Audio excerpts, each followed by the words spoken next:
نبی صلی اللہ علیہ وآلہ وسلم کے بچپن کا واقعہ۔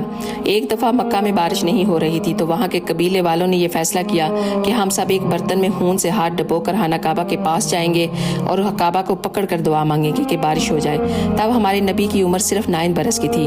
تو جن لوگوں نے قسم کھائی تھی کہ ہم کعبے کے سامنے دعا مانگیں گے ان میں آپ کے چچا حضرت ابو طالب بھی موجود تھے۔ تو جب آپ کے چچا جانے لگے تو آپ نے کہا کہ چچا جان آپ مجھے بھی ساتھ لے جائیں۔ تو آپ نے فرمایا کہ نہیں، وہاں سب بڑے لوگ ہوں گے، بچے وہاں نہیں جا سکتے۔ تو آپ نے کہا کہ چچا جان پلیز مجھے لے جائیں نا۔ تو حضرت ابو طالب اپنے بھتیجے کی چاہت میں ان کو ساتھ لے گئے۔ سب کعبہ کا غلاف پکڑ کر دعا مانگتے رہے تو کافی ٹائم گزر گیا لیکن بارش نہ ہوئی۔ پھر اللہ کے نبی آگے آئے اور کہا کہ آپ سب پیچھے چلے جاؤ۔ تو آپ نے اپنا چہرہ مبارک آسمان کی طرف کیا تو بادل چھا گئے۔